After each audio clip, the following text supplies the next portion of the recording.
And we're live. Good evening, everyone. Welcome to Holy Crap, the Vlogcast. Vlogcast that comes from a skeptical point of view to answer some of the questions of why. This vlogcast started as a combination of spite and the Streisand effect because I have no beer, because I've decided to take a couple of weeks off of drinking beer. I would explain further, but you really don't need to know what's been going on with my sleeping habits. Thank you very much. Part of this is to follow through with the old adage that sometimes the journey is more important than the destination. I'm your main host. I'm known as Shujin. You can pretty well find me everywhere under that name. That's Shujin. Hi. And welcome to the new time zone for the show. We'll kind of explain a little bit about that briefly momentarily. For the time being, show you who we've got from the Midwest of the U.S. Brigid, good evening. Good evening. And from points unknown, otherwise known as way off to the east, where it's still dark stupid in the morning. Paris, France. Joseph, good morning. Good morning, sir. It's Good morning, good. everyone. It's good to have you back. Thanks. Yeah. Good to see you guys. Yeah. So what we were talking about just a little bit before we got over here was that Joseph was telling me that he was reading over the information about the show, and we've got a new time zone, and he's just like, what's going on? Is there something I should really know about? Daylight savings time. That wasn't how it happened at all. No, but it sounded more entertaining in my head that way.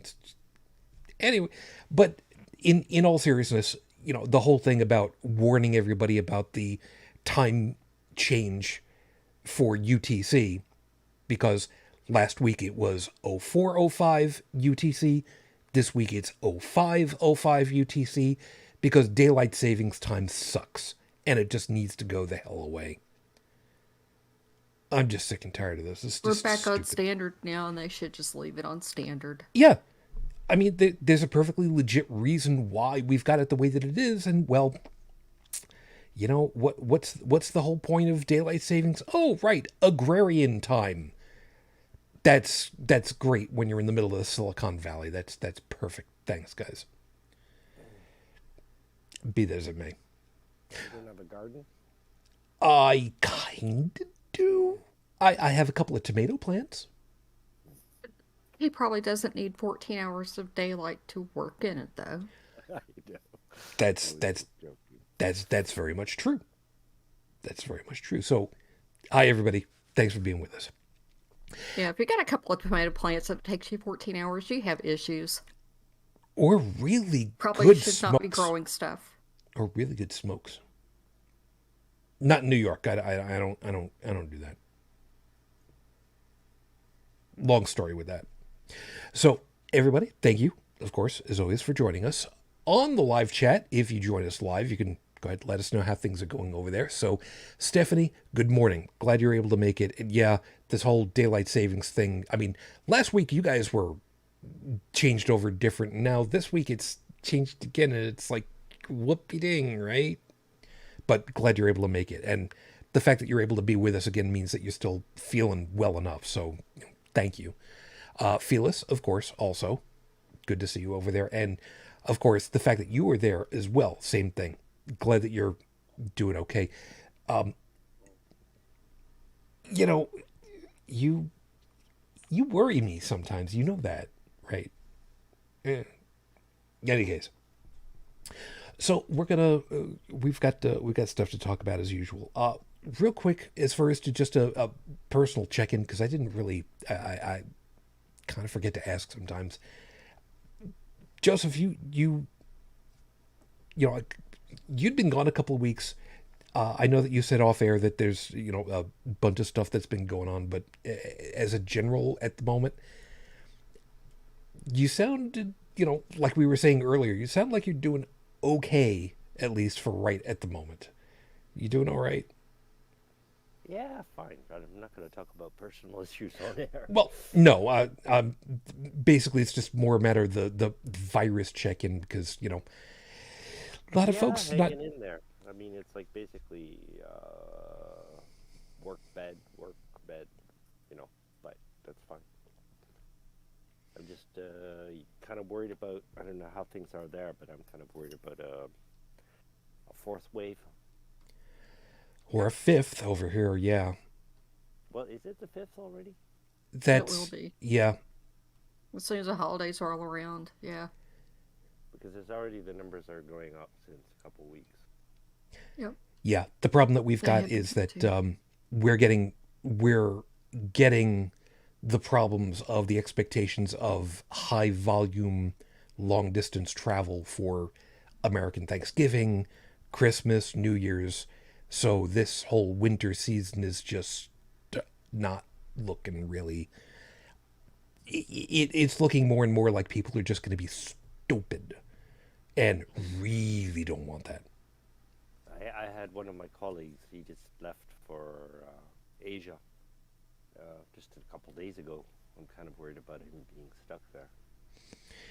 Yeah, I can hear that. Yeah. One of mine passed away a few weeks ago too from COVID at my prior workplace.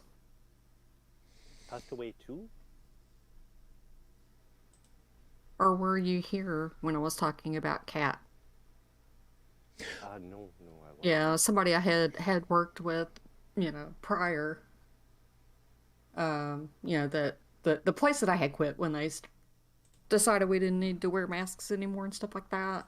Oh, Yeah, geez, she got I COVID at missed work that and she too. died. Okay. Well, it's only unvaccinated people that are dying now. Yeah, Well, she only, she no, was she was most. not vaccinated,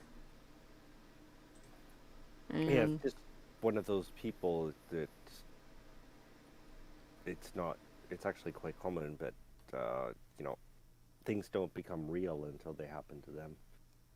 well, I think her doctor had told her not to get vaccinated because she had health, issues and things like that, and I guess he was not too sure about it or something. But yeah, Well, if she was, if she had, there are people who can't be vaccinated. So yeah, if she was one of those, then yeah, I understand. We're yeah. all But there taking, was we're all getting several vaccinated people for several people like people that that. I worked with though that were anti-vax, anti-mask, and wound up in the ICU and stuff like that. So Yeah, I have a couple colleagues with even where that I work. foolishness, I found other opportunities to pursue. Put it that way. Okay, good. Yeah. Yeah. And by the way, over on the chat, guys, thank you for letting me know. I thought I had the levels set up correctly before we got started. They looked like they were okay. I've obviously since adjusted that a little bit. And for the record, at this point, if anything happens a little bit later, where all of a sudden Joseph's audio is blowing us out, I'll have to readjust it because right now I have his audio specifically cranked to 200% according to Discord.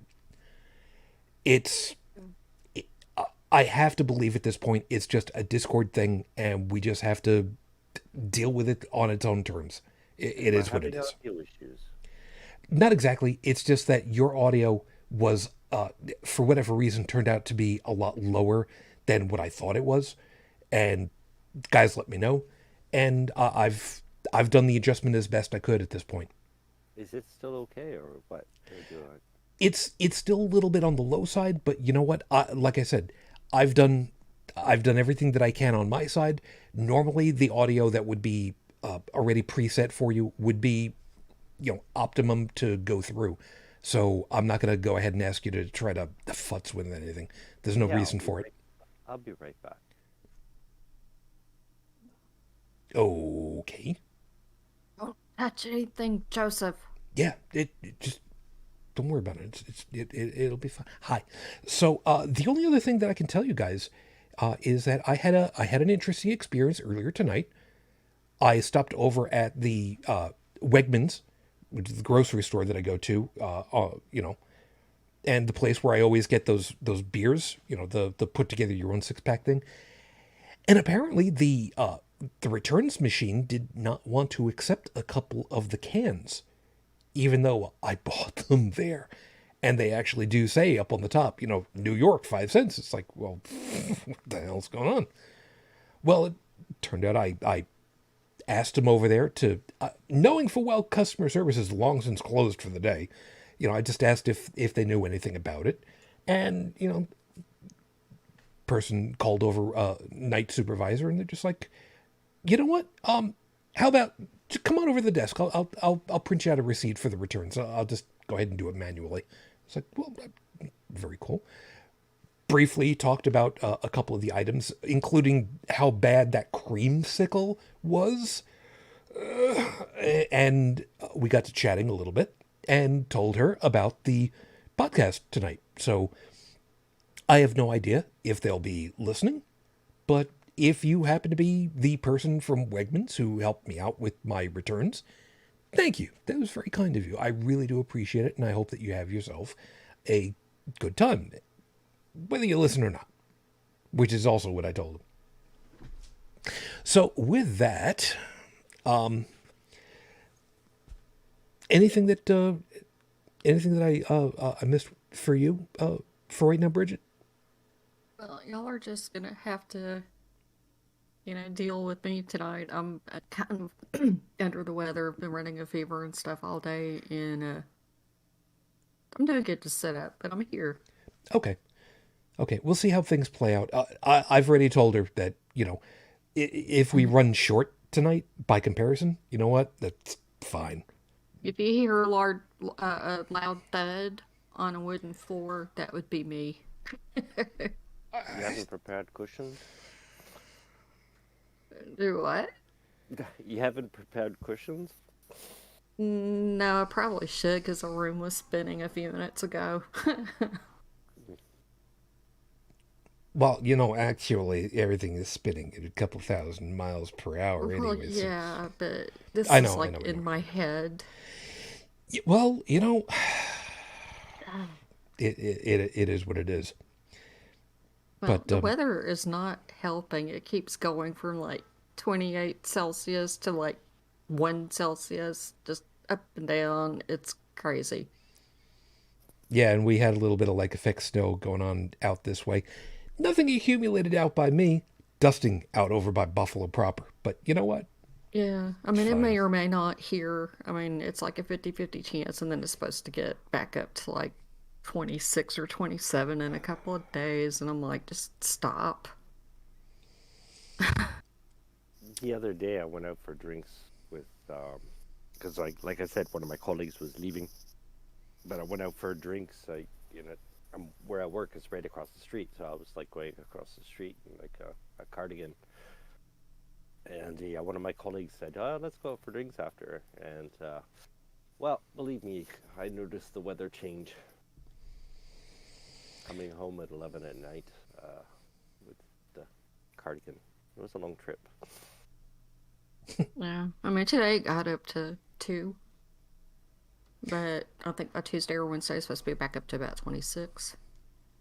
Are you talking in Celsius or Yeah, Fahrenheit? I'm talking Celsius. Yeah, Oh. in Fahrenheit right now it's 33, and the high is supposed to be in the 70s in a couple of days, and then go back down into the 30s for highs. I mean, it's just crazy. Is the U.S. moving to Celsius? Is that a trend? Or No, are it's you just not. doing that for me? No, it's not necessarily for you. It's just a matter of that everybody else uses metric as a In the standard. world. And I'm trying my very, very hardest to, at the very least, be bilingual. It's Yeah. hard for me. I tend to be much more Fahrenheit oriented when it's into the warmer season, and much more Celsius centric when it gets into the cooler season. So I'm trying to remain as close to Celsius only as possible, because I mean the world. Yeah, I can tell you where I'm working. That the U.S. scientific community, about 20 years ago, they used to publish their papers in both Celsius and Fahrenheit. And I can state for sure now that the U.S. scientists, almost all of them, without exception, they publish their works in Celsius, without even mention to Fahrenheit. Just a side note, sorry. No worries. Well, I mean, it's what we used in chemistry class too. Yeah. And medicines over here are in metric. Yeah, it's referred to as the scientific what's the French term for it? Scientific International. I'm not saying anything even close to the French version of it, but the SI unit, I think, is supposed to be like the French equivalent of Scientific International Scientific Unit Measure, whatever the hell it is.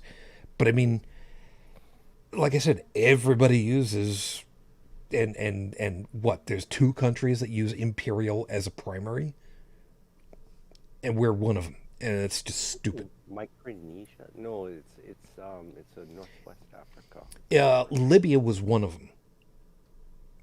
I don't know if it still is, but it was. Why do I remember that? Because of freaking Gaddafi. Fortunately, we don't have to think about Gaddafi anymore because he's kind of, what's the word I'm looking for? Medically speaking, he's stable. He's inert. He's stable. He's in a state of decomposition. He is stable. There will be no change in his medical status. He is stable. He's inert. You know, you want to keep saying that, that's fine. You want to piss me off, that's fine. He's fine. not moving. He's dispersed. He's stone dead. Entropy? Pretty much. In a state of entropy. Pretty much. Anyway, I think now's about it. He's at terminal velocity. Terminal as in dead. But Okay, the Kerbal Space Program guy in me is just, no. You don't know. You don't get to use that expression. He doesn't answer the phone anymore. head joke. You're quite right. Never returns my calls. Well, he didn't return them before, so... What's the medical term for that? Not returning the call? Yeah. I don't know. Dead. The term is dead. You're dead to me. Anyway, just to get it out of the way really quickly, I did look up information for Raif Badawi. Nothing new, unfortunately. So, as of the recording for tonight's show, it is now 9 years, 5 months, 4 days out of a 10-year sentence. We are hoping for a reprieve sometime soon, but otherwise, we are still here, we are still waiting, and we're still hoping for you. So with that out of the way, let me get the actual going over here, because got stuff to talk about. Because, of course, as always, I mean, that's part of what we're here for. Always something to talk about. So, with 5 minutes on the clock, your 5-minute freestyle starts right now. And I have to direct your attention out of the center ring to my personal Twitter account, as a matter of fact. The one for the Shujin Dribble. And I use that tongue-in-cheek naming because there are no other... Well, okay, there are a couple of other Tribble accounts, but very few of them. And I'm related to one of the other ones. However, there is one account that I followed, and I think I've got Callie right to either thank or blame, or it could have been my sister in crime, Cheska. I really don't remember anymore. But the account in question that I saw something from, just recently, came from @BatlethBabe. I'll have to put the show notes for that so people can take a look at that. But BatlethBabe, who is a font of fun, by the way. Star Trek accounts tend to be. She had tweeted one that said, "This one is so incredibly important." And it's a picture that says in the middle, "Men need to know it's okay." And around this picture, it says, to talk about feelings, to ask for help, to break down, to not be okay, to cry, to go to therapy, to be vulnerable, to need support. And I saw that one come through, and again, it was something I understood, and it touched me. It made me kind of sit back and, yeah, I get that. But I answered back, I no, dot, dot, dot, dot, but, dot, dot, dot, dot, I don't know. You know? It's been over 15 years since my wife died, and I still feel it, every day in some fashion. There are times where it's overwhelming still. There are times where it's just a background thing and I can handle it a lot better. Grief is one of those things that, it's hard to quantify because for everybody it's different. But this idea that it's okay to do and be all these different things, it's really hard for me to internalize that. I mean, I know that, we men, we should be okay with being more open and being vulnerable and asking for help. I don't know how anymore. I just don't. I've actually tried a couple of times to think to myself, how do I do that? Who can I talk to? Who could I open to? And I've thought back on my time. I was taken to two different child psychologists when I was a kid. That didn't go over well because I was a shy kid. I really was the outcast. I was kind of socially stunted. And over time, I kind of just relied on myself because I still was socially outcast. And after 16 years of having to rely on myself to just kind of plod through and get through, it's okay to ask for help. I get that. But unfortunately, I think I'm one of those walking wounded that probably will never be able to. And in some really weird, strange way, for some reason, that's okay for me. Or maybe it's just a matter that I don't know that it's not okay.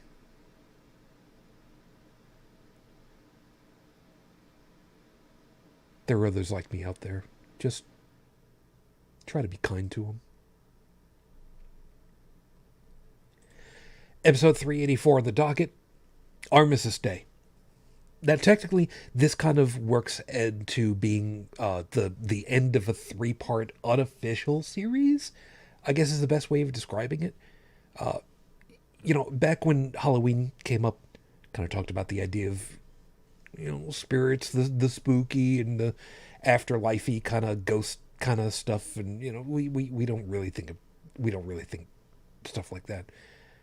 And last week we talked about, the Day of the Dead, an opportunity for family to not necessarily think that there is an afterlife, but a poetic one, more like, where we remember our family. We remember the people that made changes for us, usually for the better, and to keep the idea of our family and friends and family of choice alive in our hearts. This time, because it was Armistice Day, the supposed end of World War I think it's worthwhile kind of talking about the other end of it all. What ends up happening after stuff like this, because as I put into the show notes, there are some countries where this was bad. This was nasty. Very specifically, 1% of the world's population. And this was horrific. World War II was, if memory serves, more like 3% of the world's total population. But then you have Serbia in World War One, losing nearly 30% of its own population. That does lasting damage to peoples and societies, and we're going to kind of talk a little bit. I'm not quite sure where the rabbit hole is going to take us, but we'll go through some of these and see what kind of stuff comes of it. But otherwise, let's at least get started. Hi, Tech. I see you over there. I thought you weren't going to be able to be around. I don't know that you want in, so you let me know and we'll kind of work it from there. But otherwise, we got the horrible scopes ready to go. So if you guys are good and ready for it, we can get rolling. Sounds good?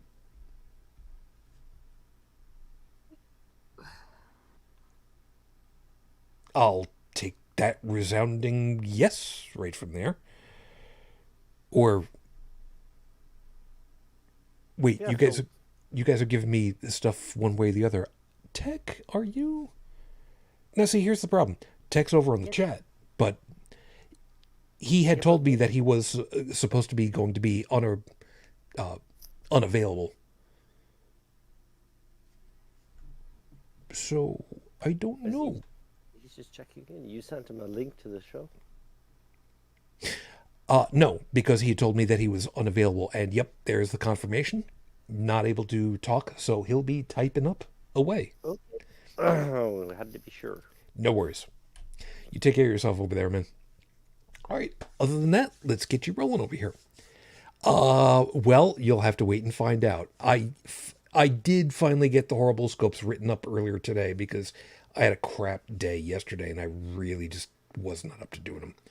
So we'll get you rolling. Aries. See? Bribery works in your favor this week. The next time you make bread, replace the sugar with honey and use a 50-50 mix of bread and all-purpose flour, both sifted. You're going to love the results. And if you don't have a bread machine, go out and get one. It'll do you a treat. Morris, this week you should take inspiration from old cheesy TV shows of the 70s, specifically 1977's Quark. The exploits of Adam Quark, the ship's commander who longs for a glamorous, important assignment and ends up collecting trash instead. At least his crew cleaned up all the trash in the Milky Way galaxy before the first commercial break. The least you can do is take out the recyclables. That was a really, really bad series. I downloaded it. Gemini, consider the question. If you had $1 million, what would you do with it? We're guessing you just buy up the remaining stock of original 1986 Beanie Babies and expect them to skyrocket in price. And that is why you're not allowed to have $1 million. Cancer Moonchild, with the winter approaching, it's time to get everything ready for the season. Replace old weather stripping, change out your furnace heater. That's supposed to be filter. Whatever. And make sure you have a heavy-duty extension cord. You're going to need it when your car's battery needs to be recharged. Leo, bundling yourself under 10 kilograms of blankets is soothing, but all the sweat is too annoying. Buy 12 box fans and fasten them to the bottom of your box spring. They'll pump air through your mattress to keep you cool. It works for computers, so why not for sleeping? You could just install a drain. Virgo, you bribed us too? Wow, okay. So imagine you're Fred Rogers in the 1960s, disenchanted with what passes for children's entertainment at the time, and decide that the only way to fight that was with a gentle voice. You can be that gentle voice, making changes to the lives around you. But that'll all go out the window if you've ever spent 2 hours stuck in the QEW because someone broke down in the left lane of a 2-lane section. Just remember to breathe. For anybody that knows anything about the QEW, yeah, that's a real thing that can happen. Libra? Canada? Sorry? Is that in Canada? Yeah. The Queen Elizabeth way. It is the major thoroughfare past Toronto. When there are breakdowns on the QEW during rush hour, it can extend for like 12 kilometers long. No joke. And it's been that way since 1970. Yeah, it has. Libra, have you checked your car's tires for uneven wear? Now might be a good time. And bring a magnet with you to see if the wheels are magnetic. Be really funny if someone added neodymium magnet strips to the inside edge, throwing your wheel balance off, huh? Be safe. Scorpio. No, we don't know why your cat food supply ended. Just tell your cat that she'll get a double ration of catnip next week to make up for the disappointment. But still, keep sleeping with one eye open. Sagittarius. Excuse me, sorry. That darn cat next door cannot testify against you in court if they figure out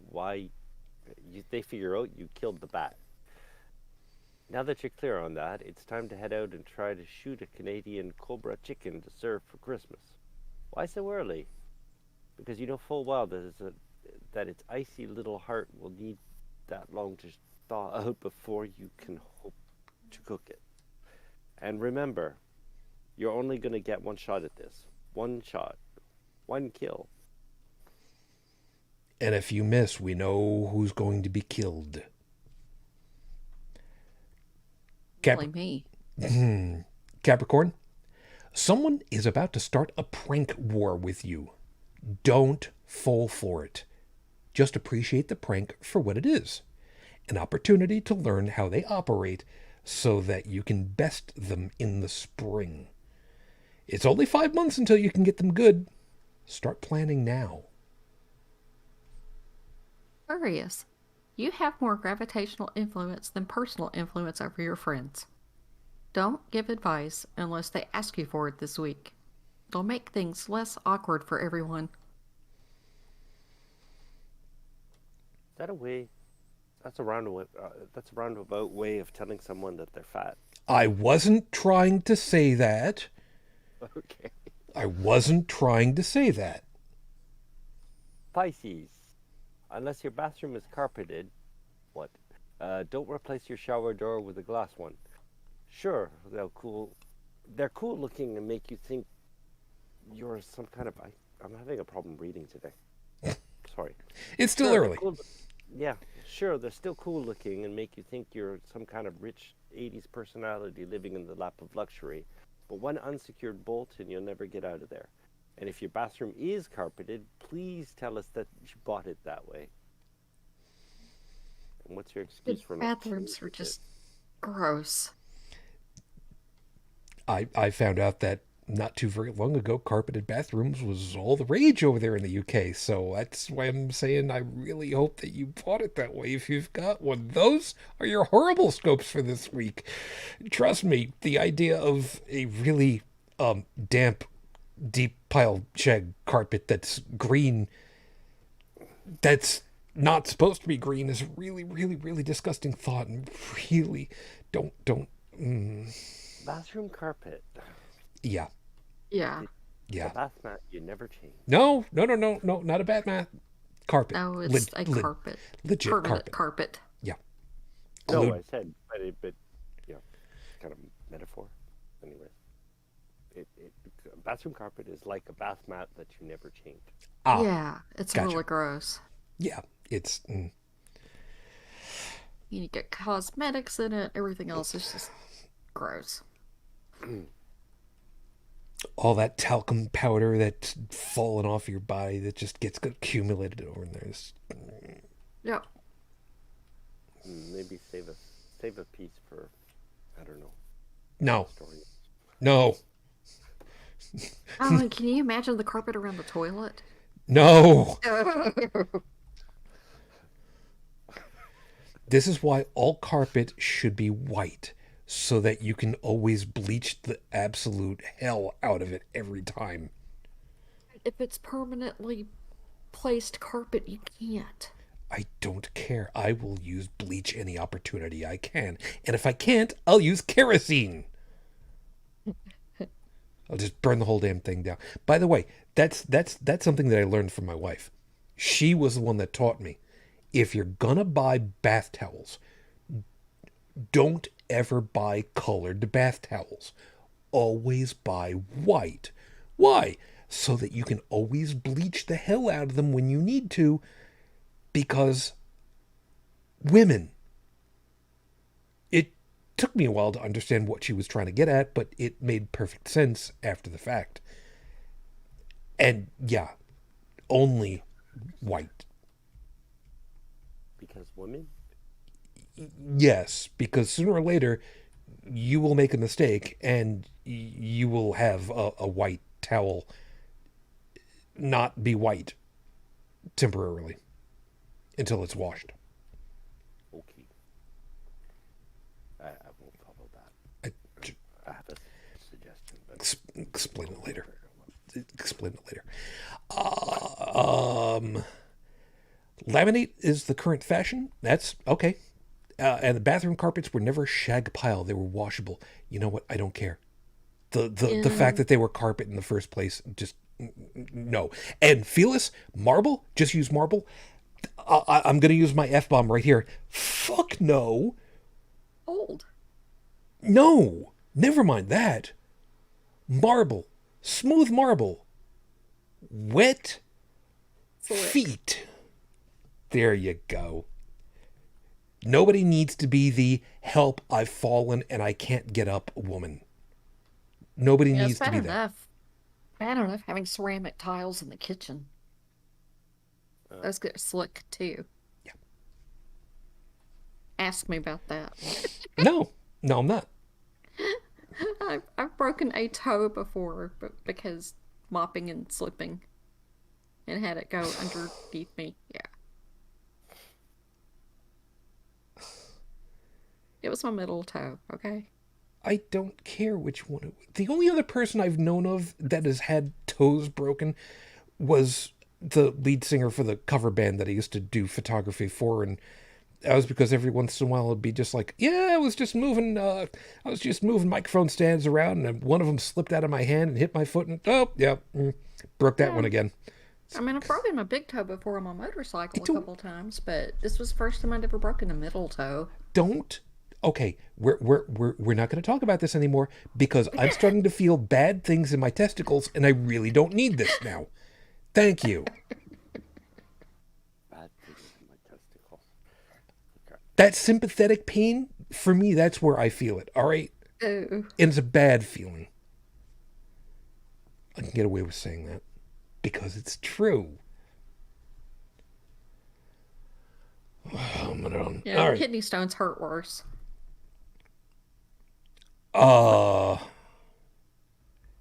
Especially when you're pregnant. I can't compare it to the pregnancy thing, but I'm sure Shujin can relate to that. not the pregnancy thing, but for the gallstone thing. Oh, yeah. Well, kidney I stones. know when you're, kidney. I know like, what you mean. 6.5 months pregnant. Yeah. Oh, at the same time. Oh, Yeah, at the same time. fun. And they can't do anything for you because they can't do a lithotripsy on you while you're pregnant. They can't give you pain medication, and you just have to. Yeah, that was fun. Okay. And add constipation to the mix. Are we imagining a new hell? Yeah. But that was brutal. That was worse than labor. That was worse than childbirth. I will have to take your word on that one now. Yeah. Because unless I'm suddenly, many people are not going to get this. Unless I suddenly turn into a female hyena, I will not know the pain of giving birth. It's probably the kidney stones when I was pregnant was probably the only time I've ever been in so much pain that I was crawling on my hands and knees. Yeah, that's It was horrible. Yeah, that's not a good thing.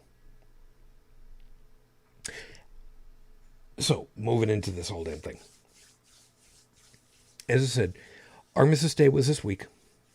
The 11th hour, the 11th minute of the 11th hour of the 11th day of the 11th month. The official signing of the end of hostilities for World War I. Yes, we know for well that hostilities continued even afterwards because, I mean, instant communication was not exactly a thing at the moment. Not nearly the way that it would be in decades forward. But like I said, what the human toll, the societal toll on the peoples of the world is something that's really difficult to try to imagine. There are no more veterans left of World War One. World War Two, if you get the idea that someone could sneak into the armed forces at, let's say, 16 years of age at the end of World War II, giving the best possible concept at this point, that would mean that the youngest possible at this point would be someone of 92 years. World War II is about to become just history. Yep. But what it does to people, what it does to societies, war, very specifically conflicts, armed, deadly conflicts, what it does to people and to groups is really hard to quantify. So like I said, World War I, 1% of the entirety of the world's population, which was significantly less than what it was come, World War II, of course, which was 3% of the world's population. Fortunately, things have slowed it down for overall worldwide conflicts. Thank you very much. But, they're still kind of there. Serbia took a near 30% hit to its overall population. And I cannot for the life of me imagine that suddenly 3 out of 10 people that I might know, gone. Whether they were active conflict military or civilian, just gone.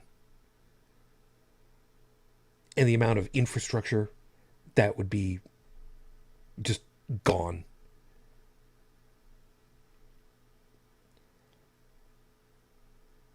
And the people that came back from these conflicts, especially here in the US, they were later, they were told that they basically just had to suck it up. I'm using the wrong terminology. But, we didn't understand what happened to these people when they went into conflicts and they came back and they had what was termed shell shock, or they came back broken people, or they were never allowed to heal. But then the civilian populations all over the place otherwise who were not nearly as lucky. They took a major hit of it all. Last week was all about keeping people's memories alive in okay time.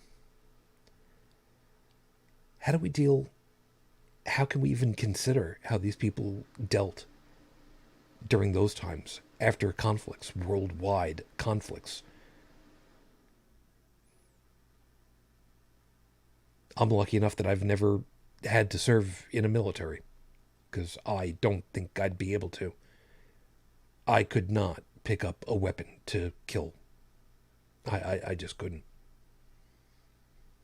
I'd end up doing the same thing that the same thing that Cassius Clay did back in the day for Vietnam. I'm not going around the world just so that I could kill my fellow brothers. I'm just not. I don't care.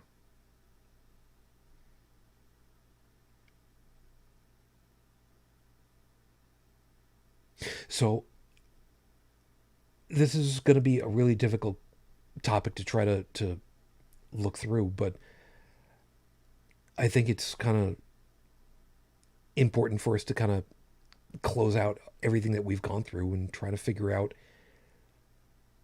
what could have been happening to some of these people. How do we keep the memories alive enough that we recognize that the toll for these worldwide conflicts is simply not worth starting? Well, I know that my grandpa had PTSD, but he had gone into the Navy when he was 17, and he was at Pearl Harbor. And, he died when I was 11, but I always remembered him, having problems with depression, and he was an alcoholic, and, just didn't, handle things very well after he got out of the Navy. And it was just, something that we knew about him, but something he couldn't talk about. But, I mean, just to imagine being 17 years old in war, I mean, that's just horrifying.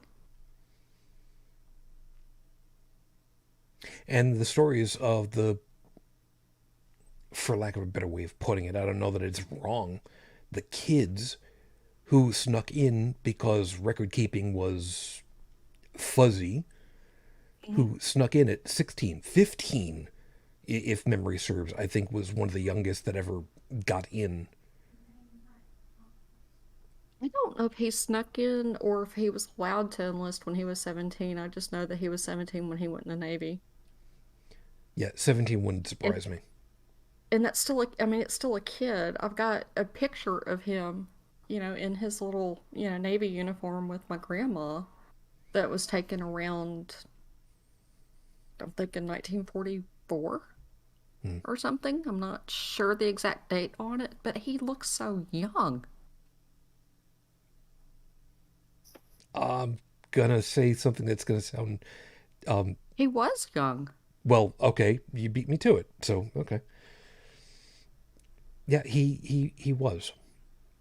And I mean, we can just as easily say, well, yeah, I mean, of course, he was young because he was young.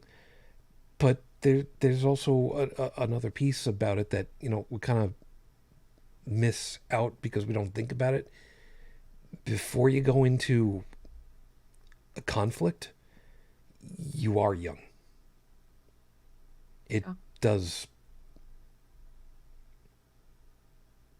it does unkind things to people. I mean, that may be why, my grandparents split up. I don't know. I mean, the only thing that I know is when my dad was, 6 months old, his mom left and never came back.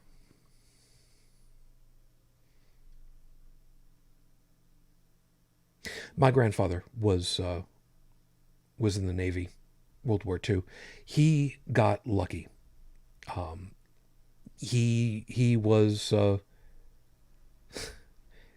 he was a dashing young gentleman from the north, uh, from the northwest. He was a Twin Cities boy. He was a Minnesota man, but he was Pacific Fleet supply.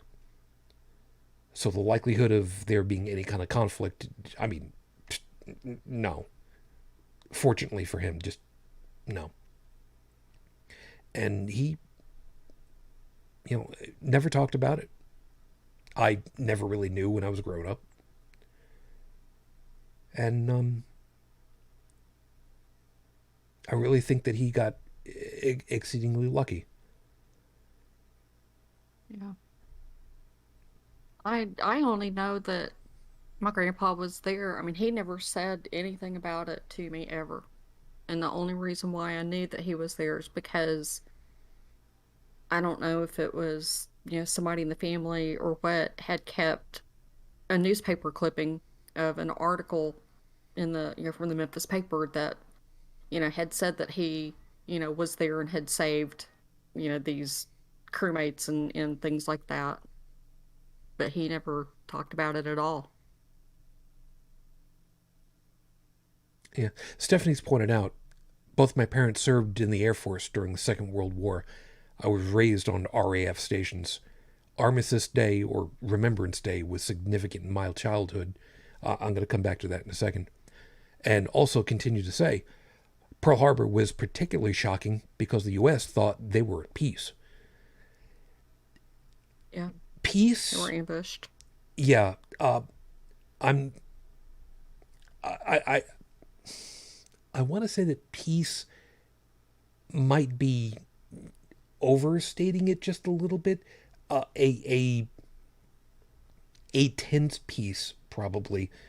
But the idea that suddenly there would be an imminent attack, yeah, you're quite right. There is simply no forewarning, regardless of what what the hell was the name of the movie? The Philadelphia Experiment? No, which one? Whatever the hell it won. I'll remember it later. The 1970s time travel movie. The was it the Nimitz? Ended up going back in time. Yeah, whatever. Just the idea of a whole fleet of F-14s going up against Japanese Zeros is just... Anyway.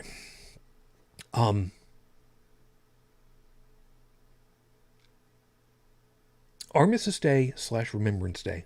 Over here in the U.S., I don't ever remember hearing it as Armistice Day. It's always been Veterans Day. And I think that's something that's been kind of shifting and changing a little bit over the last... arbitrarily, I'll call it 10 years. Because little drips and drabs here and there have really kind of settled into pieces to remind everybody, look, it's not just about, the vets here in the U.S. This is the worldwide thing. Oh, yeah. The American exceptionalism, whoopee.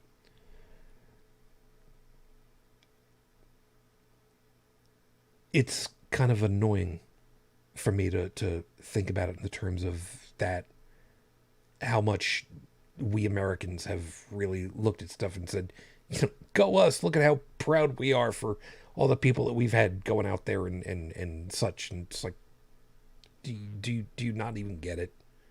It's not about us. It's about all these other people. There are other people out there,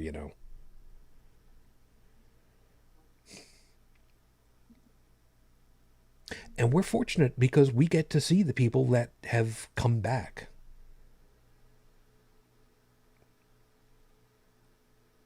We've never seen the other side of it. Or I should more likely say, we've never experienced the other side of it all.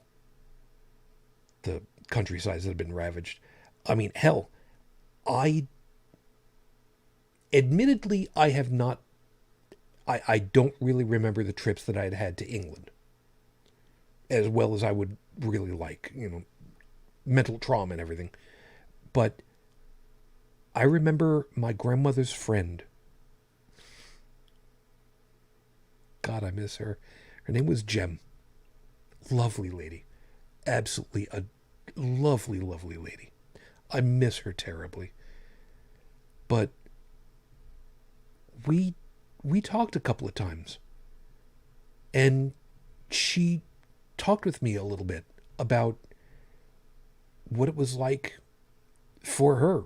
And reminding you, in England, she lived round, oh God, I forget where it was that she was. She was round about London.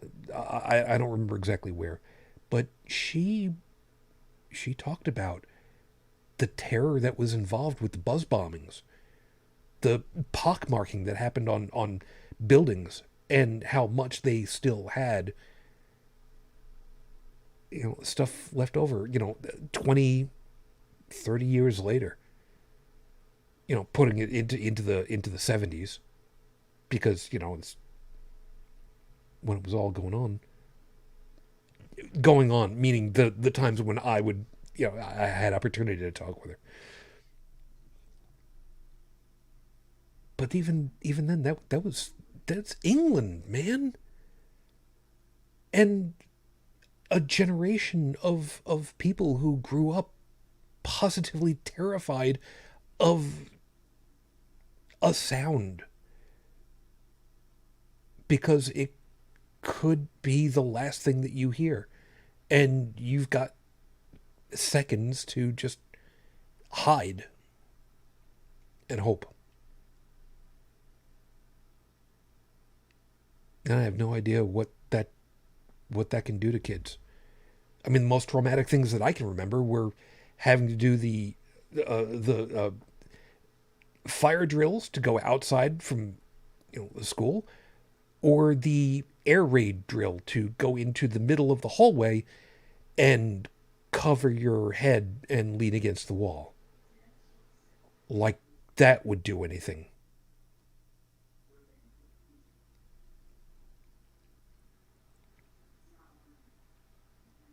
I don't know, man. It's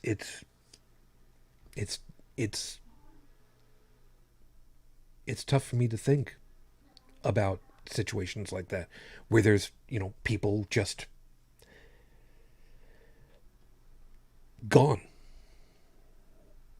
just swaths of a population just gone, infrastructure just gone, houses, buildings collapsed, and what can you do except hope to hell that you get somebody to help you come in to clean up, to fix things, to get food planted, to get walkways paved, to get to get gasoline, petrol stations up and running, get mechanics putting things back together again, and have to deal with, and I'm kind of stealing a little something from Joseph that we talked about before the show started, the indignity that some of that help is going to come from the people that beat you.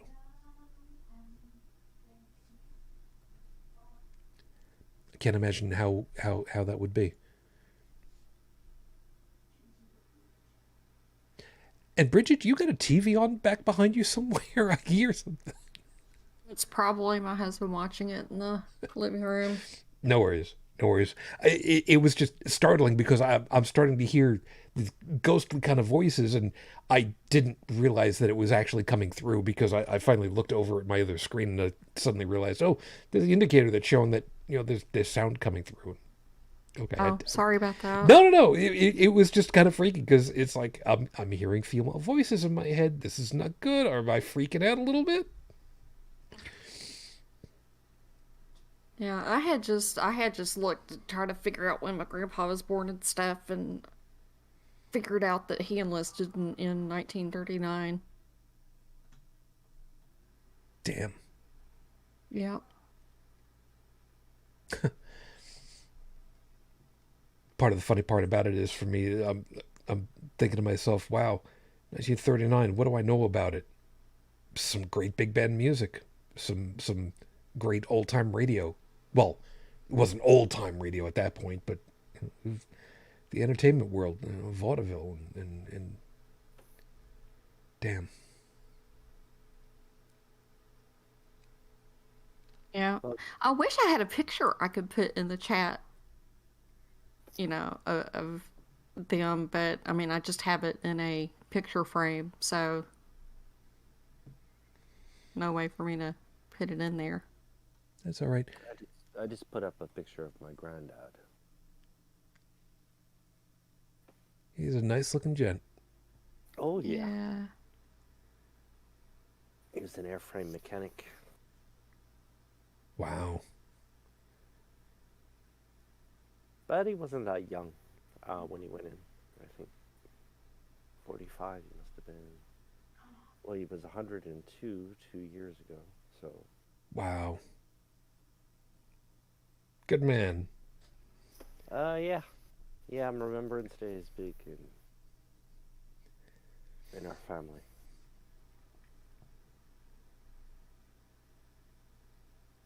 It's actually pretty damn cool. Um, Stephanie's And also. Oh, I'm sorry. Go on. yeah, and when I think about Remembrance Day, like Remembrance Day, actually the 11th was a holiday here because it's actually Armistice Day here, and I keep on thinking back to it's a day of remembrance for the end of a war. Um, how do I put this simply? But war back then isn't what it is now True. because back then it was more a political, like you had one country trying to politically overtake others, but you know, and one country would try to impose its ideals on another country. Basically, all wars since the beginning of time have been over not only resources and things like that, but also wars have been over the control of populations because of if you gain control over a complacent population, then you reap the benefits. But in the past, it was more on a political level. But these days, well, most of the U.S. military serving overseas, I think their raison d'être is a bit different from soldiers from that time. Because most soldiers today, most U.S. soldiers, anyways, their job is basically defending or guarding. Basically, they seem to be security guards for American interests abroad. That is a very good way of putting it. And I saw a post from a former military member, and he put it, I forget his name, Dalan, but he put it pretty succinctly. He said, yeah, well, I know that my time as a Marine, that I was serving corporate interests like that, and that part of it, I can't stand. But what I'm going to most remember is the brotherhood, the camaraderie that I felt with my fellow soldiers, and that's one thing that hasn't changed. And when my granddad talked about his time during his service, that was basically all he talked about.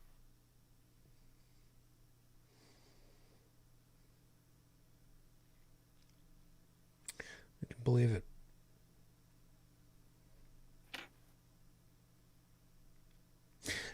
What I was going to say before, though, was that Stephanie had also pointed out, and this blows my mind.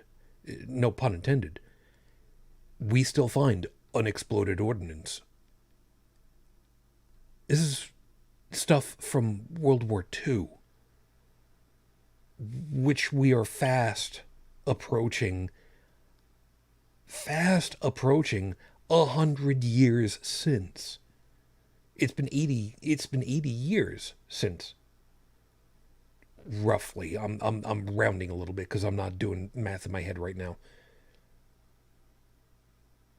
And there's still stuff out there. And it's not just in Great Britain and the shores of England. There's stuff out there too damn many places that's been left over. I mean,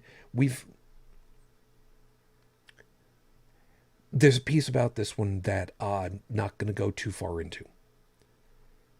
There are areas of conflict zones, not war zones necessarily, conflict zones, that are still somewhat radioactive. No, I'm not talking about Japan. Remember, back in the 60s. The A-10 Warthog came out. The gun with a plane strapped around it. And its ordnance out of that gun was depleted uranium bullets. So yeah, there are areas where this thing has been used where that ordnance is still somewhat radioactive. And you probably remember from most biology classes, radiation plus biology equals not a good time long term.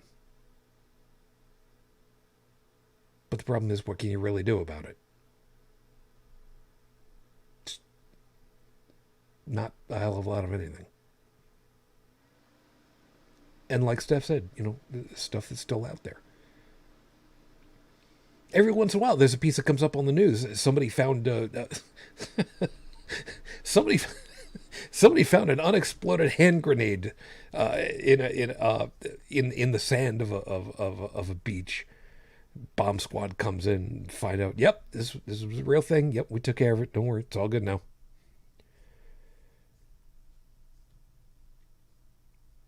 There is supposed to be a couple of bombs still somewhere off the coast of the Carolinas here in the U.S. A hydrogen bomb, I think, somewhere way deep underwater at this point. I really hope. Really, really, really, really, really hope. Just gone forever, I hope. Because it was being transported. And it fell out of a plane. Oops. It is what it is. I'll have to get a better picture. That's not a bad picture. Well, I just snagged that with my phone, and it's way up high on a shelf. That's pretty cool. That's pretty cool. I'm pretty sure I've got a picture of my grandfather somewhere around too. He, like I said, he was a pretty strapping young man at the time. Any case. I say he was striking, but he just looks so young. Yeah. Look, I'm looking at this. Could we end up sharing that eventually sometime? By the way, both of you guys, I didn't think to ask. I'll take a better one, but yeah. Okay. For what it's worth, Brigid, your grandpa? Mm-hmm. I'm quite serious. He could have been leading man material in the films. I mean, just going by that picture. Admittedly, the picture has definitely been. It looks like it's been softened up a little bit, but still.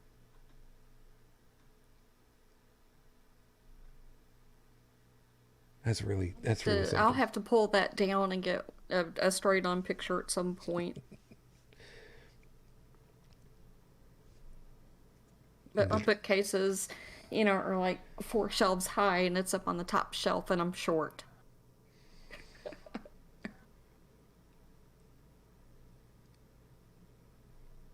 I think the term is vertically challenged. Yeah, I'm vertically challenged. Yeah, the funny part of it is now I'm suddenly thinking to myself, crap, Heretic Woman was here. She'd be just. You know what? I'll come down there. You can hop up on my shoulders. You'll be able to get the picture. And here I am thinking to myself, I'd be answering back. That still wouldn't help, hon. I'm sorry. Every once in a while, it's still in my head. That has an awful lot of glare on it.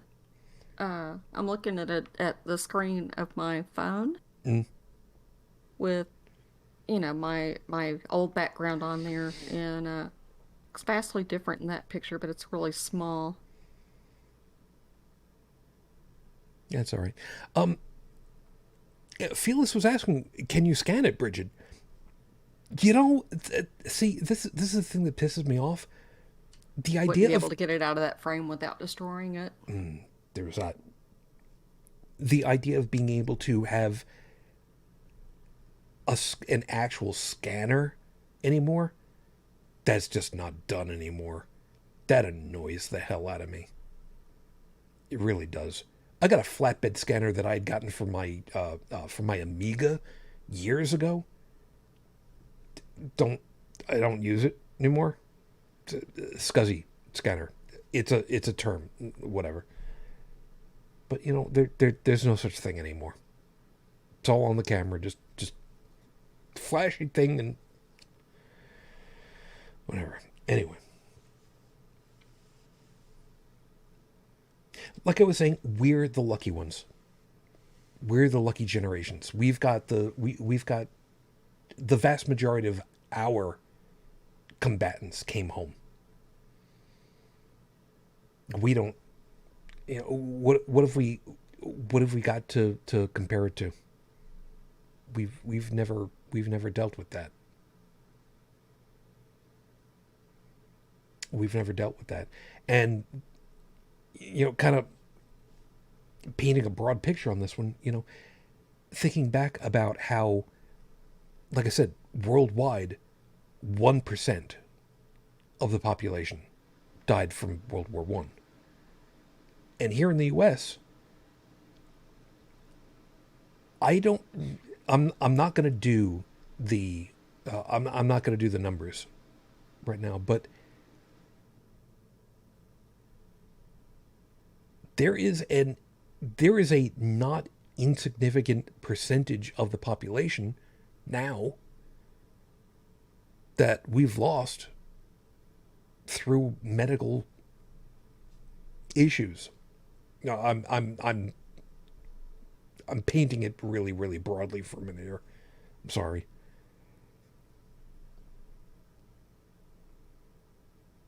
And we don't even... And we have a number of people that just don't even want to just recognize the pain and suffering that these people are going through, these families. And, you know, there's almost a direct analog for me. Don't want to recognize or can't. It's kind of like what you were saying earlier. Wow. Like, what? Both of those concepts absolutely terrify me.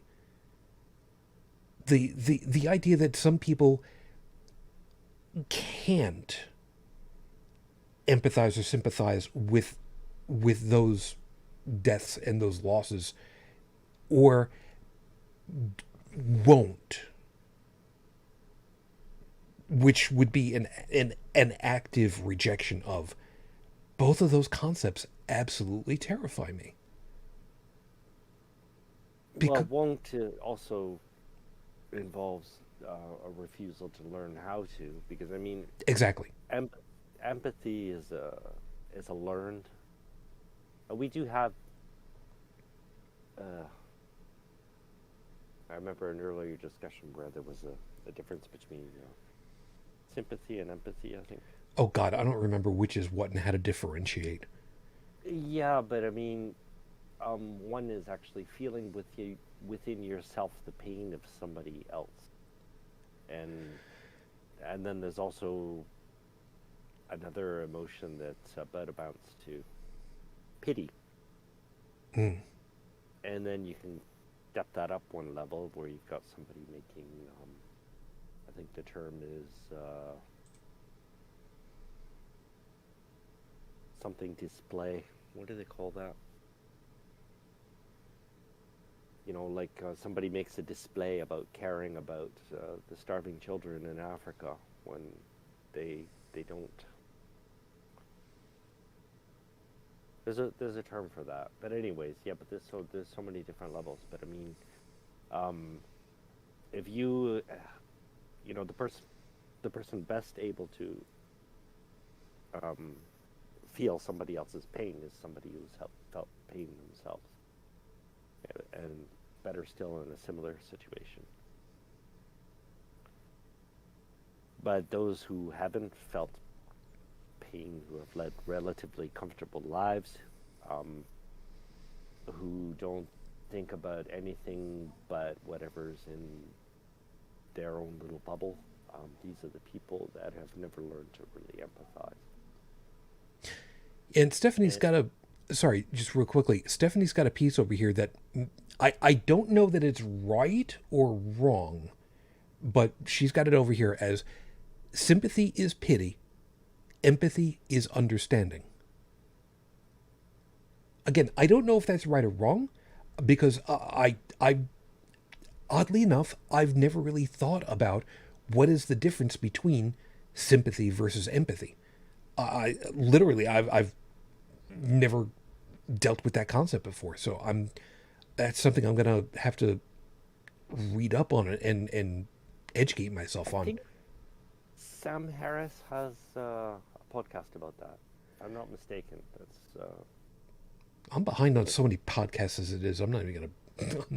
I'm not going. Well, if I find it, I'll send you the link. All right, that's fair. That's fair. But anyways, yeah. And then there's also, it's kind of like, this is a little more innocent. People who can't empathize. It's kind of like what you were talking about earlier. Like we as males, we cannot know what it was like to be pregnant. True. So somebody who's never been in a war situation, or, you know, it'll be more difficult for them to empathize.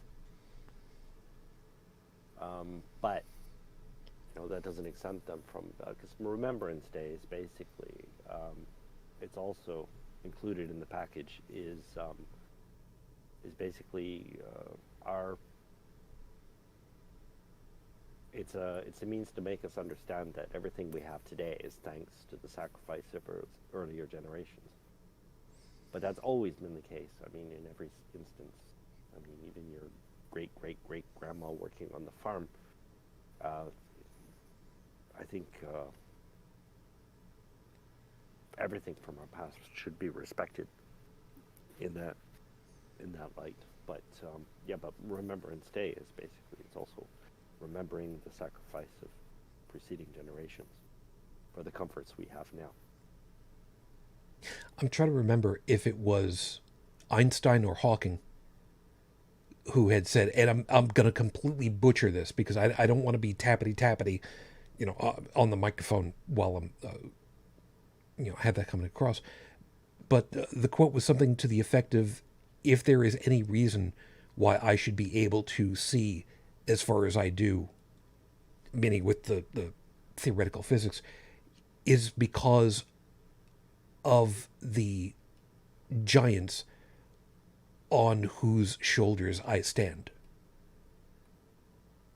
That really is what societally, culturally, as a species, what humanity has been. Intentionally learning from everyone else before it.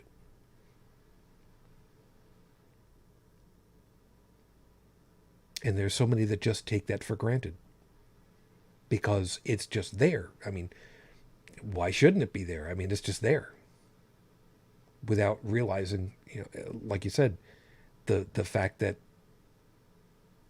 it's all because of somebody else before.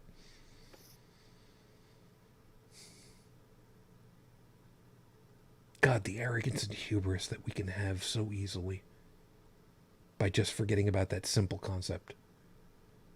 Well, for me, it just comes down to not thinking. I mean, it's just a fucking intellectual laziness. Because, you know, I've got everything I want. Why do I have to think about this? I don't want to think about this. Basically comes down to that. And when you know, I'm sure there's people that even feel confronted with things like Remembrance Day, you know, which is kind of like an effort to make us think, basically. I mean, that's what our ceremonies and holidays and, well, a lot of them anyways. Yeah. Yeah, there is that. Like Martin Luther King Day. Yeah, well, this shit happened. and it's an effort to keep it in the collective memory, to prevent it from happening again. But if everybody's going to say, well, oh, you're not going to tell me what to do, I'm like, that's also a behavior that's pretty rampant in today's society. Yeah. As we can see in the anti-vaxxers. I think that we may have held on to Veterans Day because we already have, Memorial Day for people who died, in war. Yeah, and that one's specifically a U.S.-centric thing, if I remember right. And it drives me up a wall because we have Memorial Day, and then we have Veterans Day. Reminding everybody, this is over here in the U.S. Yeah. And they are both supposed to be two different things. Mm-hmm. But it has tended to wrap around each other to where it's really annoying for me to see. No, kid, that's not what Veterans Day is. That's Memorial Day you're thinking of. No, that's not Memorial Day. That's what we do on Veterans Day. Remind me of the difference between the two. Well, Memorial Day is for people who were in the military that died, during wartime. And Veterans Day is to remember anybody who was in the military but not necessarily killed. Oh, okay. Now here's the thing, and this is going to be an uncomfortable one for me to point out. Not the same kind of uncomfortable kind of thing as I've done on other things. In the U.S., we have had something that has really, really, really annoyed me, and in some cases even scared me. The way that we have culturally fetishized our military. And it's it's not just the military, but to conflicts. And again, another caveat, it's not always even conflicts that we were directly involved to. And I'm pointing this one out very specifically because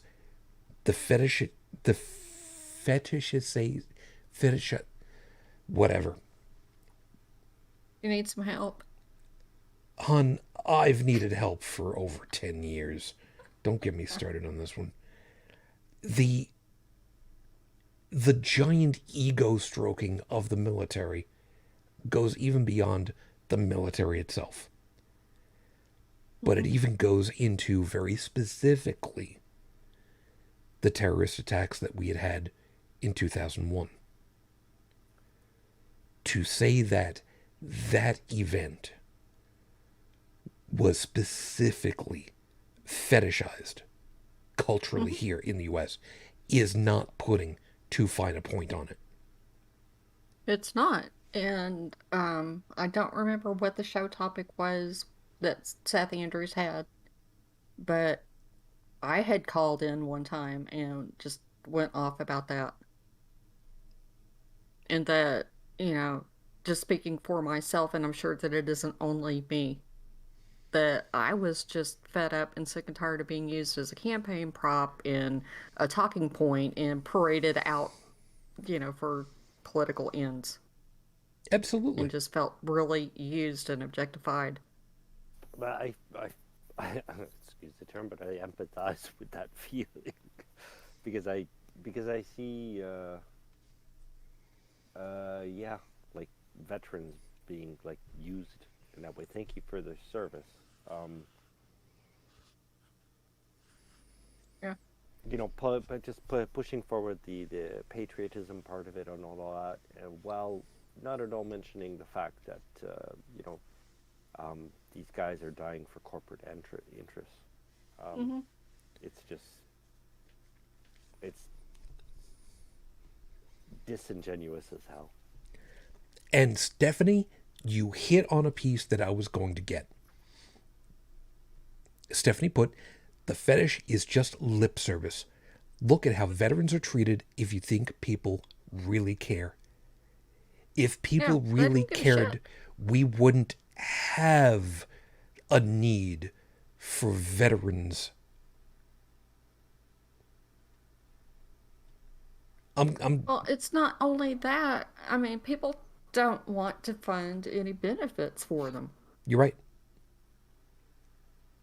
You're right. Joey has said on multiple occasions with us when he's had to deal with the Veterans Administration, the VA, for medical assistance here in the U.S. after he has been out of the service for a number of years now. His amount of medical coverage is based on a percentage of how much was he damaged. Yes, I'm using this terminology very carefully. How much was he damaged by his involvement in the military up until the time that he was discharged? Yeah. I mean, it's service connected disability and it's a percentage.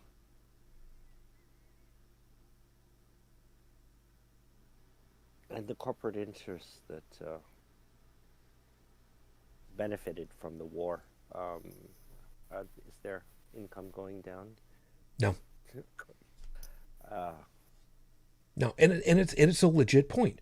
Over the years, what's it been? Boeing, Grumman, Halliburton, Raytheon. Raytheon. I already said the actual. No, but the arms dealers are just like a small part of it. I mean, like when you go back to the Iraq War, it's blatant as hell. You look up the Wikipedia article on the Iraqi Petrol Consortium, Yep. which was actually banned. They were kicked out of Iraq in 1973, and at the onset of the Iraq War, they didn't even wait for the war to finish. They were back pumping exactly as before. 1973, same oil fields. The UK had one oil field, the US had another, because there's a coalition between the UK and the US. And they were back pumping exactly the same way as before, in the same places, just under a different name. It's blatant as hell. But, we don't see anything about that in the press. But thank you for your service. Yeah, here's a free dinner. Now go away. Yeah. I'm gonna remind everybody about something that I had done, and I know this is kind of pumping myself up just a little bit in how it's going to sound, but I want you to think about this one a moment. Some years ago, and I've talked about this one before, I was at a local barbecue place. Unfortunately, doesn't exist anymore. Gentleman had come in with his female companion. Don't know what their relationship was, but they came in on a motorcycle, and I had seen that the leather riding jacket, which a proper leather riding jacket. Thank you. Folks want to be on a motorcycle, please actually wear proper gear. Thank you. Anyway,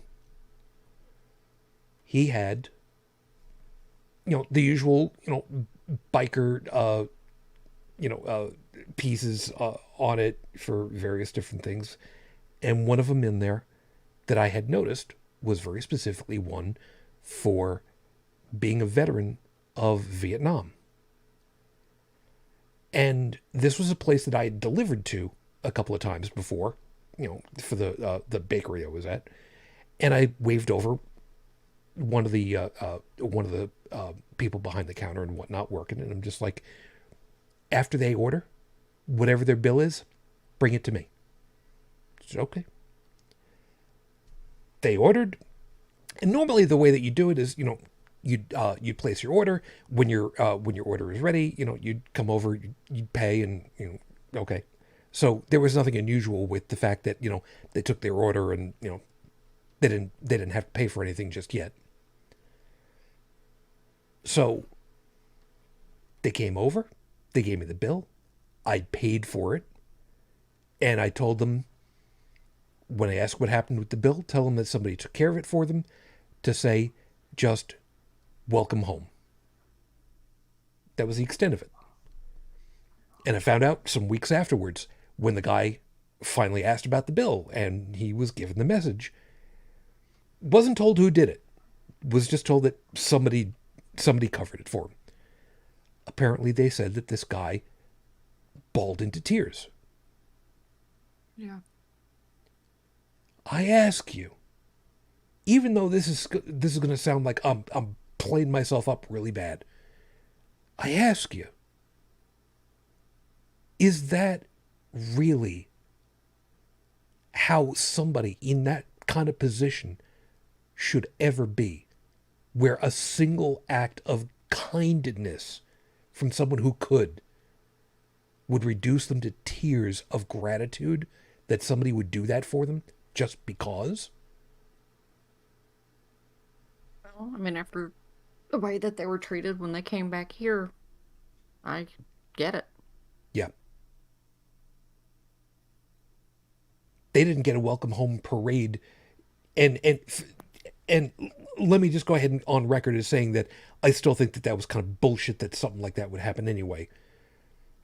But they didn't get any kind of a welcome home until sometime around 87? No. 83, 84, 85. I think it was 85. Are you talking about a Vietnam War veteran? Yeah. Okay. Yeah. Yeah, they didn't get any kind of a welcome home thing in New York City very specifically until around roughly 1985, I think is what it was. Jesus. And the reason Sure got a lot of hate. The only reason I remember that, I don't remember what the date was, but the radio station that I used to listen to out of New York City, they had promotions about that it was coming up for, the veterans of Vietnam to give them a parade back into New York to the whole thing. And I remember very specifically, and I really want to find this clip.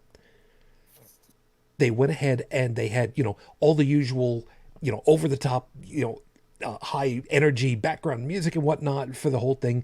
And it starts to fade out at the very end of it all. And the announcer that's doing for the whole thing is just like, and from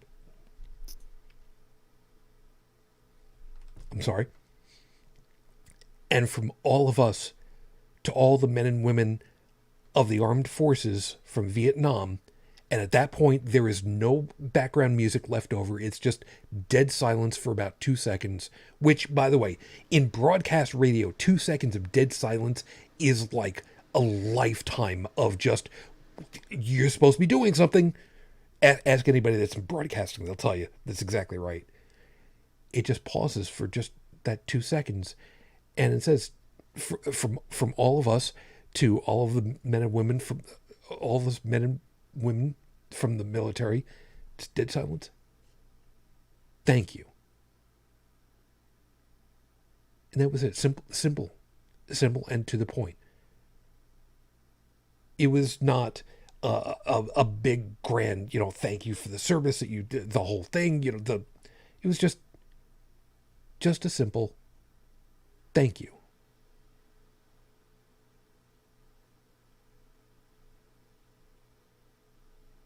And it hurts me to think about it now. Again, that such a simple thing would be so meaningful.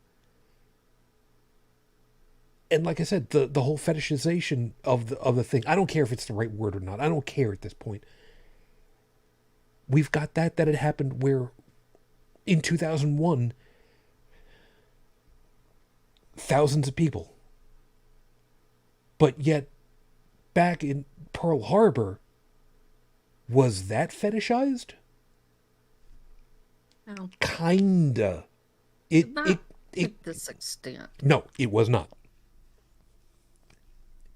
But kinda was. Kind of the same way that the Maine was fetishized. In so much as it was a rallying cry. But not like what we've gotten. Not like what we've gotten over the last 20 years. Literally. Well, and another thing that I have noticed in, even applying for jobs and things like that is used to there was at least a veteran's preference if you had served, Yeah. and we no longer have that. We haven't had that in, I don't know, at least 15 or 20 years. I think Vietnam was a transitional war because it was at the time people didn't understand why they were well, like World War II is very very clear Yes. why we were fighting or why we I'm not going to include myself in there. No, I mean, we can say we because basically the human species was who was at battle on this one. I mean, Yeah. there was a reason for it. Yeah. Vietnam, not so much. Vietnam was a war. I will say it was a war. It was a war of fear. Yeah. Because like Vietnam was a follow-up to Korea. It's almost Which, like which again itself was also a war of fear. well, yeah. Over here in the U.S., it was typified by what was known as the domino theory. The Cold Because at War. the U.S. It's really funny. It's like a transition between the corporate and the political reason for war. Instead of like before, people they used to present ideology, but nowadays it's more about corporate interests operating in the background, and we're less and less able to identify with with uh, with the reasons for war, even. I don't know enough about the background of Korea and Vietnam to. Well, it's basically Korea was against the communist no, North Korea, Right, right. I and get that that. led to against the communist the Viet Cong, and it was like a against because Russia was becoming instead of being an ally as they were at the beginning of Second World War, they're increasingly becoming a threat to American hegemony. That had quietly built up in the background. And then you have, like the modern version, which is like the Iraq War, which was basically we want our shit back on false pretenses. Who can identify with that?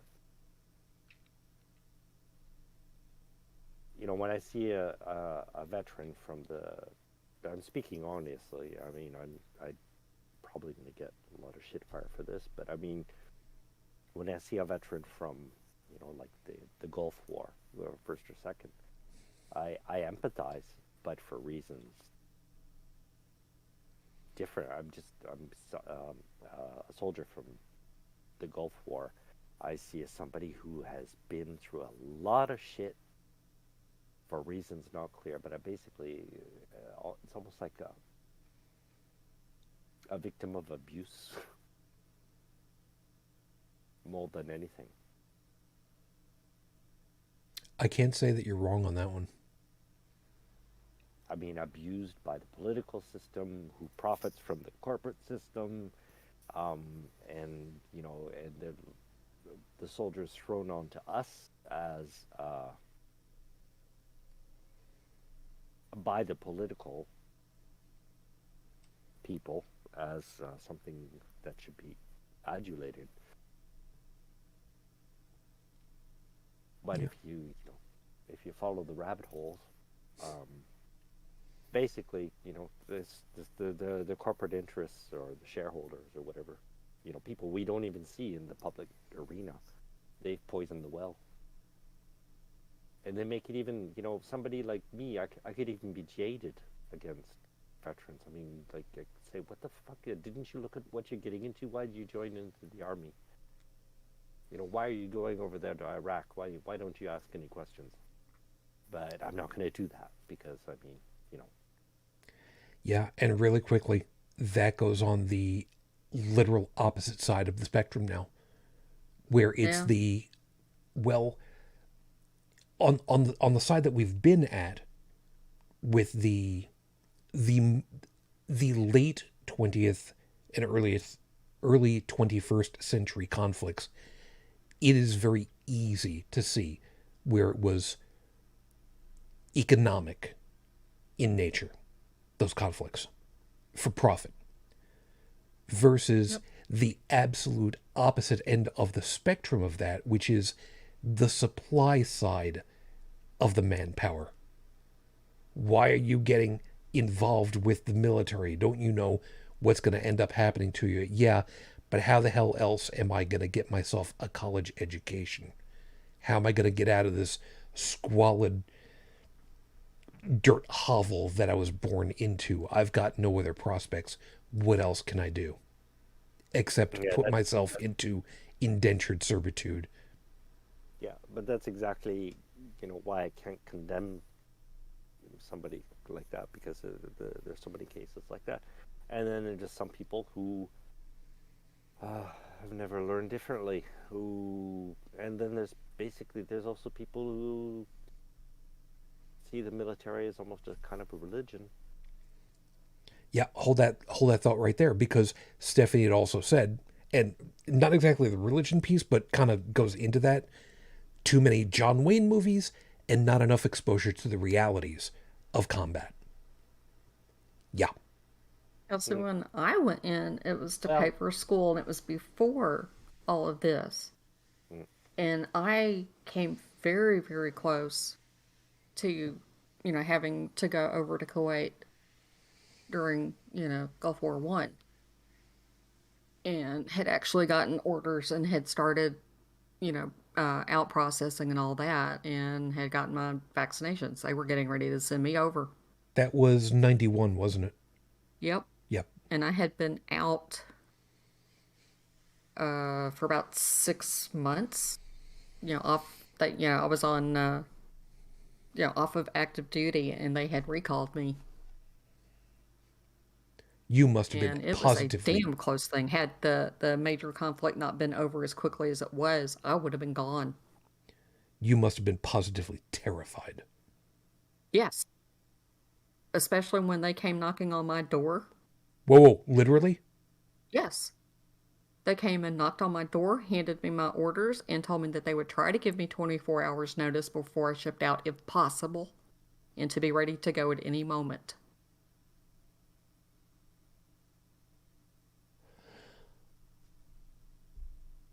That scared the hell out of me. Holy fuck. I I think you what I mean, I it think was that close.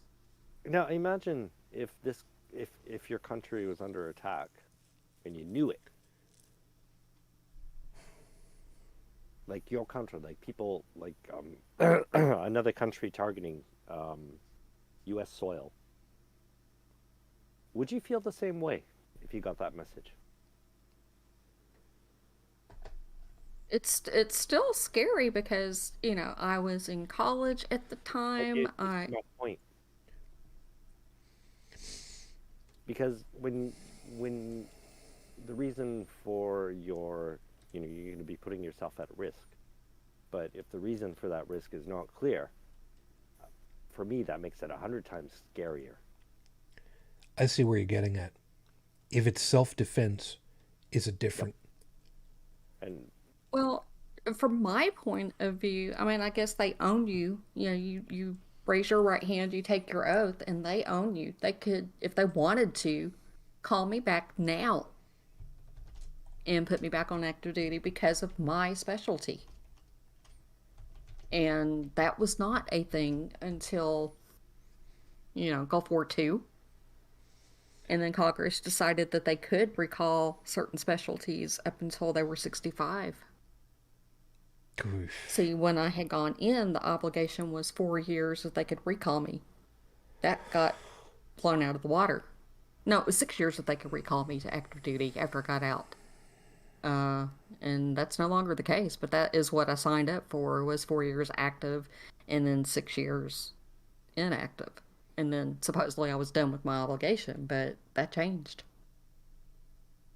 But once you were out and, pursuing civilian life and have a job and you're in school, you just don't expect to be called back on active duty. Because, that's the only time that a lot of us had served was during peacetime, and never had that happen before. And so even at college, I had already paid my tuition and everything and was asking about how do I go about getting a refund? And they're like, it's too late in the semester, you can't. And I'm like, but if they recall me, I have no choice. I have to go. And they had never dealt with anything like that before, so they didn't have any answers. And then having to tell my employer, I will try to give you 24 hours notice before I ship, but there's no guarantees, because some people in my husband's class had 2 hours notice and pulled them out of class and shipped them out. 2 hours. So yeah, my stuff was packed and ready to go, and I was just waiting on them to send me. And had already done all the paperwork, gotten vaccinations and, power of attorney and all that stuff. And here for me, the closest thing that I can put as an analog to that was helping out the weather spotters with the ham radio community, and having a radio jump bag with all the stuff that you need, with 20 pounds worth of lead acid batteries, so that you'd be able to keep yourself powered for radio communications for, like 2 days straight if need be, if anything goes pear-shaped. Yeah. So, I had already gone to base and, done my in processing and all that, and I was on standby. But back to And the then question. I got the notification to stand down, and I was like, oh, shit. You have never heard a pucker release so quickly in your life. You're not kidding. And But, yeah. But back to the question that you had before, Joseph. If it was a direct attack on your own country, would it be different? Yeah. Yeah, it would be. I still could not, for myself. I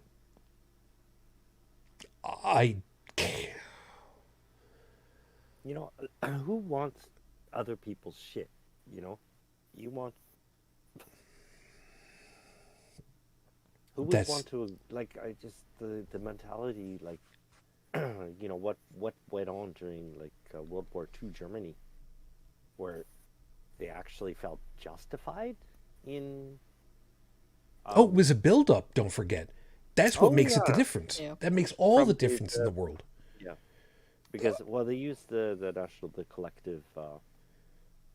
collective humiliation, actually, of World War One to lead into World War II. Yeah. And even Going back to the Holy Roman Empire. Yeah. Yeah. Which Germany was just a part of for the longest part of its history before becoming Prussia, Bavaria, whatever. Yeah. And you're right. That slow raising of the temperature of the water to a boil, that's what made all the difference in the world. Because it was just another step that was just accepted, because it was just another step that was accepted. But it's really funny, because the communists and the Nazis were opposed to each other, but they were both seeking the same thing. They were seeking to make uh, a unithought society where a central faction would decide for all others, what's good or bad for them. Just different forms. And religion does exactly the same thing.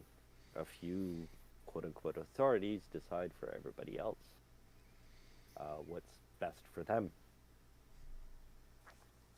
And that's a position easily abused because, now with the corporate control of everything, yeah, I won't go down that rabbit hole. It's too long. Yeah, we don't have nearly enough time for that one. But the point is well made, though.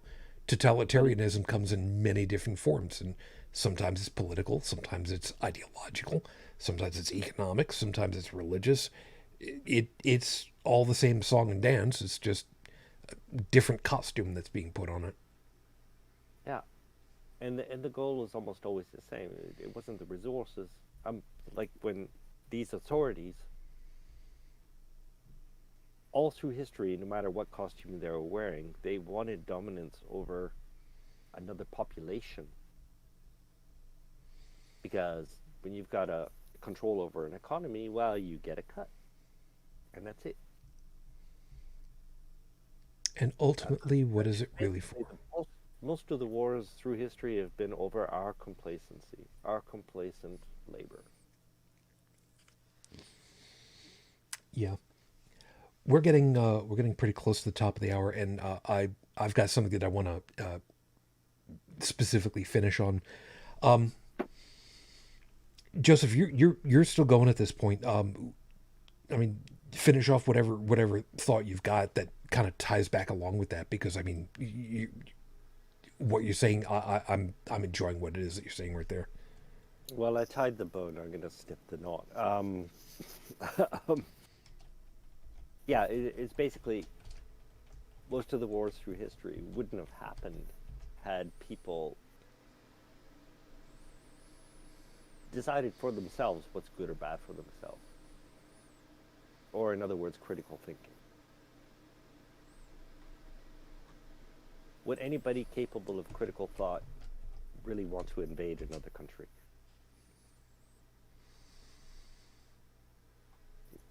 It's a question, maybe, for... It's just an idea to test. Well, if they were going after somebody else's resources, yeah, they would. And reminding of... What? Sorry. Go ahead. Oh, yeah, but those are those few... Now, would you join an army organized by somebody going after somebody else's resources? If you I wouldn't. No. No, that underlines perfectly my question. Yeah, and what I was going to say is just reminding folks that resources does not necessarily mean oil or wheat production. It could just be people, especially younger and in more easily influenced people. That's the terminology I was looking for. What do you want to finish off on, Bridge? I don't really have anything. That's fair. That's fair. By the way, I'm guessing that Felix was directing this one at you for you about the whole call up time frame. That is just wrong. So the whole terror you must have been feeling, sympathy, empathy, I don't care which title it goes with it, but something tells me that you definitely have somebody that was kind of backing you now. You just it's hard to imagine unless you have been in that situation, before. But yeah, to see, two, men in uniform show up at your house in the middle of the day and knock on the door and then hand you this big manila envelope in it and say, "You've been recalled."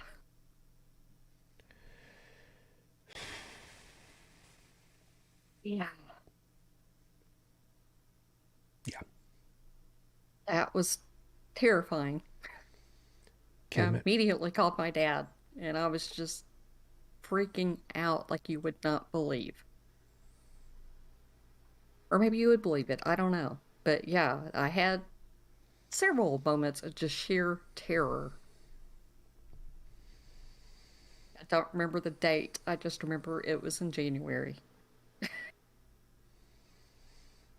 Somehow, wouldn't be surprised if you couldn't remember what the date was 2 minutes after that either.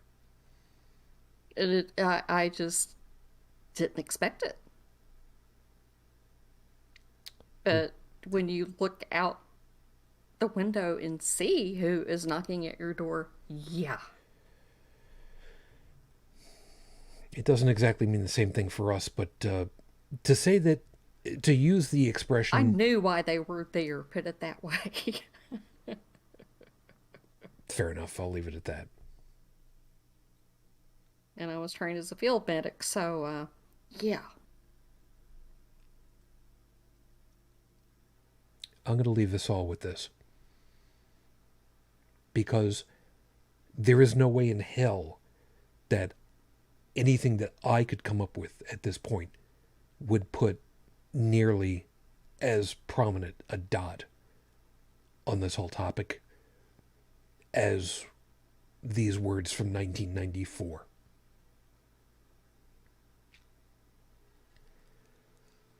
Look again at that dot. That's here. That's home. That's us. On it, everyone you love. Everyone you know. Everyone you ever heard of. Every human being who ever was lived out their lives. The aggregate of our joy and suffering. Thousands of confident religions, ideologies, and economic doctrine. Every hunter and forger. Every hero and coward, every creator or destroyer of civilization, every king and peasant, every young couple in love, every mother and father, hopeful child, inventor and explorer, every teacher of morals, every corrupt politician, every superstar, every supreme leader, every saint and sinner in the history of our species lived there, on a mote of dust suspended in a sunbeam. The Earth is a very small stage in a vast cosmic arena. Think of the rivers of blood spilled by all those generals and emperors so that in glory and triumph they could become the momentary masters of a fraction of a dot. Think of the endless cruelties visited by the inhabitants of one corner of this pixel on the scarcely distinguishable inhabitants of some other corner. How frequent the misunderstandings, how eager they are to kill one another, how fervent their hatreds. Our postures, our imagined self-importance, the delusions that we have some privileged position in the universe are challenged by this point of pale light. Our planet is a lonely speck in the great enveloping cosmic dark. In our obscurity and all this vastness, there is no hint that help will come from elsewhere to save us from ourselves. The Earth is the only world known so far to harbor life. There is nowhere else, at least not in the near future, to which our species could migrate. Visit. Yes. Settle? Not yet. Like it or not, for the moment, the Earth is where we make our stand. It has been said that astronomy is a humbling and character-building experience. There is perhaps no better demonstration of the folly of human conceits than this distant image of our tiny world. To me, it underscores our responsibility to deal more kindly with one another and to preserve and cherish the pale blue dot. the only home we've ever known. The words written in 1994 by Carl Sagan. The pale blue dot. If you do not recall what that picture is, I highly advise that you should look it up. With that, we need to get on out of here. Thank you, everyone, so much for being with us. We hope that you found something worthwhile in all of our perspectives, and you've got something worth thinking about for the week ahead. Guys, thank you. Joseph, again, welcome back. Good to have you. You take care of yourself and try to have yourself a good morning, huh? Yeah, well, try to have yourself a good night. Well, I've got a computer things that I'm going to be playing with, so yay, go me. Maybe I'll wait until tomorrow. And Brigid, thank you. You made it. I did. I'm so proud of myself. Yep. As an aside, by the way, to that, for anybody that's ever been wondering, because I know all of you have been, you can only buy Fisherman's Friend in boxes of 40. I'm very pissed off because I was looking to find like much, much bigger collections that you could No, boxes of 40. That's it. Damn it. Anybody that doesn't know about Fisherman's Friend, 114% eucalyptus. If you have it, it will kill it. Anyway, with that, who would you like to go ahead and tempt the YouTube reviewer of our show for tonight? Mike Flynn. Just go fuck yourself, you theocratic Christo-fascist asshole. Wow, it's been a long time since we used that one in particular. He could take his one nation, one religion bullshit and just shove it up his ass. You forgot one word. Sideways. Sideways. Sideways. I can't say as I blame you on that one. And may I just add one more onto that one? Sure. There's somebody who's got some new legal paperwork that's coming their way because they didn't want to talk. Mark Meta? No. I know Steve Bannon's in some deep shit. I think he's supposed to surrender himself Monday. I know the wheels of justice turn slowly, but turn they do, but still, it is very satisfying to know that it's coming. But 3 weeks from a referral to an indictment is lightning fast for the DOJ. I'm really hoping that this is the first pebbles falling in an avalanche. I'm really I think it will hoping. be. I think that the other people who were thinking of not showing up when they're subpoenaed, I think maybe having some second thoughts about that. Can't imagine why. Oh, right, Well, because there's no executive privilege anymore, so yay. Well, there's not. And from what I understand, if I'm not mistaken, Monday is supposed to be for the hearing.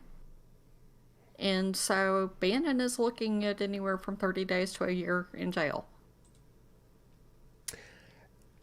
Fine by me. So anyway, thank you, hon. Oh, you're welcome. On the chat, TDTF, by the way, good to see you over there. Hope that you're taking care of yourself, because Lord knows you came in fashionably late, and oh my God, the hell time for you to show up in the middle of all this for a change. Nice one to show up in the middle of. I'm not ragging on you for being late, because I mean you show up when you show up, but it's just right in the middle of heady damn depressing topics and whatnot. Crap, what a time to show up, right? But glad you were able to take care of yourself. Phyllis, thank you, hon. You take care of yourself. Stephanie, again, take care of yourself. Good to have you back on. Now you know what time you have to get up with us this time now, because thank you, daylight savings time. Whatever. Anyway, we'll deal with it. Please all take care of yourselves. Please really, really be safe.